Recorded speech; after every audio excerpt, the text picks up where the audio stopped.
দর্শক, গতকালকের সারা রাতের বৃষ্টি এবং সকালের ভারী বর্ষণে গাজীপুরের বেশ কিছু অঞ্চল তলিয়ে গেছে এবং সেখানে দেখা গেছে যে বিভিন্ন বাসাবাড়িতেও পানি ঢুকেছে।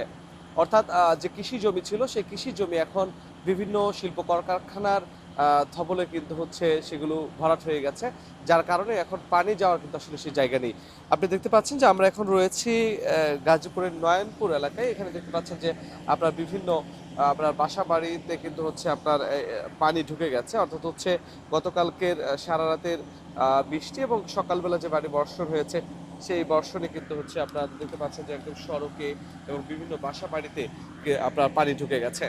আপনার এলাকার বিভিন্ন মানুষজন কিন্তু হচ্ছে আপনার এই ডুবে যাওয়া সড়কেই কিন্তু হচ্ছে তারা আপনার চলাচল করছে এবং আপনি দেখতে পাচ্ছেন যে পাশেই আপনার যে নালা ছিল সেগুলো কিন্তু এখন বালি দিয়ে আসলে ভরাট হয়ে গেছে, যার কারণে আপনার এই পানি যাওয়ার আসলে জায়গা নেই। যতদূর চোখ যায় এগুলো কিন্তু হচ্ছে বিভিন্ন শিল্প কলকারখানা, যেমন হচ্ছে আরএকে সিরামিক্স থেকে শুরু করে বিভিন্ন শিল্প কলকারখানার লোকজন কিন্তু হচ্ছে আপনার এখানে বালি দিয়ে ভরাট করে দিয়েছে, যার কারণে উজানের যে পানি অর্থাৎ হচ্ছে বর্ষণের পানি সেটি কিন্তু আসলে যাওয়ার মতো জায়গা নেই। অর্থাৎ হচ্ছে আপনার বিভিন্ন বাসা বাড়িতে পানি দিয়েছে, এইভাবে কিন্তু হচ্ছে সাধারণ মানুষ আপনি দেখতে পাচ্ছেন যে রাস্তাঘাট তলিয়ে গেছে, সেগুলো নিয়ে কিন্তু হচ্ছে তারা এভাবেই ভোগান্তি নিয়ে চলছে। যেহেতু এটা শিল্প অধ্যুষিত এলাকা, সেখানে শিল্প কলকারখানার শ্রমিকরা হচ্ছে এখানে রয়েছেন, যার কারণে ভোগান্তি।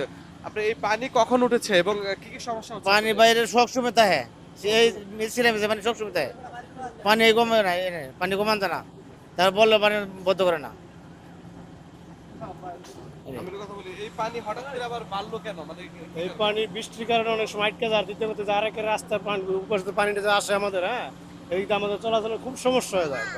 এই যে এখানে মাদ্রাসা আছে, এই পাশে স্কুল আছে, ওই পাশে স্কুল আছে, পোলাপান যাতায়াত করতে পারে না এখান দিয়ে। আমরা কাপড় তুললা জুতা খুললা তারপরে যাওয়ার লাগে আমাদের। আমি একটা কথা বলতে চাই যে মানুষ বাসা বাড়িতে পানি দিয়েছে কিনা কোনো সমস্যা হচ্ছে? হ্যাঁ, এখানে আসলে বর্জ্য পানি দিয়া এবং বৃষ্টির পানি যখন হয় তখন কিন্তু বাসার মধ্যে পুরোপুরি ঢুকে যায়।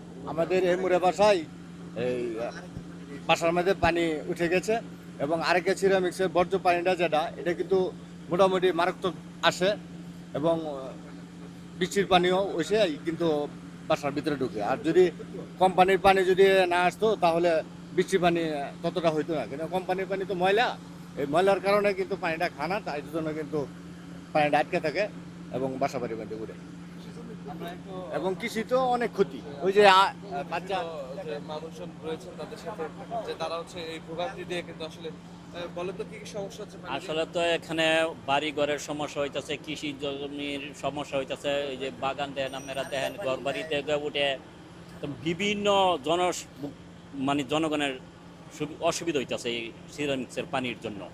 আমাদের চলা অনেক কঠিন, ভয়াবহ পরিস্থিতি। এরপরে আরও দেখেন আপনারা এই যে রাস্তাঘাটে চলাফেরা অনেক দুর্ভোগ পাইতে হয় মানুষের। এরপরে বাড়ি ঘরে পানি তৈরি করতে জিনিসটা রোগী টগি এইগুলি কিছুই নিতে পারতেছে না। তো এই রাস্তাটা পানির তলে গেলে কি সমস্যা হচ্ছে আপনাদের? সমস্যা ভাই চলাচল এবং কি আপনার আমার বলতে না যে কোনো মানুষেরই সমস্যা ভাই। আড়া চলাচল করতে পারে না এবং কি গাড়ি ঘোড়া চলতে পারে না, এটা নিয়ে খুব কষ্টে আছি ভাই। হচ্ছে আপনার এই যে চারপাশে আপনার যে বাড়িঘর রয়েছে সেই বাড়িঘরগুলোতে কিন্তু হচ্ছে আপনার পানি ঢুকে গেছে। আমরা একটু কথা বলতে চাই যে এখান থেকে কি আপনার জুতা টুতা দিয়ে চলা যায়? মানে না না না, রাস্তা একদমই চলা যায় না। মনে করেন এই জায়গায় যদি বাইক নিয়ে আসা যাওয়া যদি করি তাহলে মনে করতে অনেক সমস্যা করতে হয়। এমন আছে মাঝে মধ্যে পিছলে মনে করেন অনেক সময় সময় পড়ে যায়। হ্যাঁ, এখানে পড়ে গেছিল না, এমন একটা পরিস্থিতি। অনেকবার জানানো হয়েছিল রাস্তাটা ঠিক করার জন্য, কিন্তু মনে করেন এখনো কোনো উপকার পাই নাই রাস্তাটা এ করার। হচ্ছে বিভিন্ন বাসা বাড়িতে কিন্তু হচ্ছে সেই পানিগুলো ঢুকেছে, অর্থাৎ হচ্ছে যার কারণে তীব্র ভোগান্তিতে কিন্তু হচ্ছে মানুষের পড়তে হচ্ছে। অর্থাৎ হচ্ছে আপনার এখানে আরেকে সিরামিক্স যে আপনার যে জলাশয় আছে সেগুলো আসলে তারা আপনার বালু দিয়ে ভরাট করে ফেলেছে এবং তাদের কলকারখানার যে পানিগুলো আছে সেই পানিগুলো কিন্তু হচ্ছে আপনার আপনার ভোগান্তি পোহাতে হচ্ছে এবং সবকিছু মিলিয়ে মানুষের ভোগান্তি কিন্তু চরমে। সেক্ষেত্রে কিন্তু উপজেলা প্রশাসন এবং কি হচ্ছে স্থানীয় সংসদ তাদের কিন্তু শরণাপন্ন হচ্ছেন যে এইটার সমাধানের জন্য। তো জলবদ্ধতার জন্য খুবই সমস্যায় মানবেতর জীবনযাপন করছেন এই নয়নপুর এলাকার বাসিন্দারা। এই ছিল সর্বশেষ।